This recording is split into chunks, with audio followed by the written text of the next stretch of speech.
দুদিন আগতে মই এটা ভিডিঅ' আপলোড কৰিছিলোঁ আৰু ভিডিঅ'টোত বহুত মানুহে মোক গালিও দিছে, বহুত মানুহে মোক সমৰ্থন কৰিছে। কিন্তু কিছুমান পেজ কিছুমান সৰু সুৰা পৰ্টেল তেওঁলোকে কিছুমান ফটো আপলোড কৰিছে, মানে মই হেনো বিজেপিৰ নতুন দালাল, আৰু কৈছে যে বিজেপিয়ে মোক যিটো দামত কিনিছে সিমান দামত হেনো নাগালেণ্ডত কুকুৰো কিনিব নাপায়। যিখিনি মানুহে তেনেকুৱা ধৰণৰ পোষ্ট দিছে মই তেওঁলোকক ক'ব খোজোঁ যে আমি যদিও মানুহ জীৱশ্ৰেষ্ঠ প্ৰাণী বুলি কওঁ, আমি কিন্তু কুকুৰতকৈ অধম। কুকুৰ বেছি লয়েল হয় মানুহতকৈ, সেইটো আপোনালোকে জনা উচিত।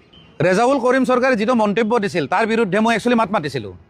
আৰু এটা কথা, অকল ময়ে মাত মতা নাই, কংগ্ৰেছৰ দেৱব্ৰত শইকীয়া, প্ৰদ্যুৎ বৰদলৈ তেওঁলোকেও মাত মাতিছে। ইভেন দেৱব্ৰত শইকীয়াই গৌৰৱ গগৈলৈ চিঠিও লিখিছে যে এনেকুৱা ধৰণৰ মন্তব্য যাতে নেক্সট টাইম যাতে দিয়া নহয়।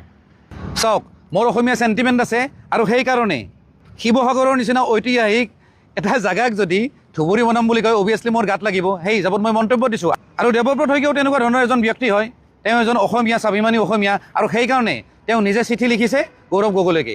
এই ক্ষেত্ৰত মই কিন্তু দেৱব্ৰত শইকীয়া মই ছাপোৰ্ট কৰিছোঁ। গৌৰৱ গগৈ ডাঙৰীয়া এজন নিজে আহোম, সেই ভাষণটো যেতিয়া ৰেজাউল কৰিমে দি আছিলে গৌৰৱ গগৈ ডাঙৰীয়াই ৰখাই দিব লাগিছিলে, আৰু নহ'লে বা পিছত এটা প্ৰেছ মিট দি পেলাই তাৰ কাৰণে ক্ষমা খুজিব লাগিছিলে। কিন্তু গৌৰৱ গগৈ ডাঙৰীয়াই সেইটো নকৰি পেলাই তেওঁ কৈছে যে ৰেজাউল কৰিমে হেনো বৰ অসমৰ কথা পাতিছে।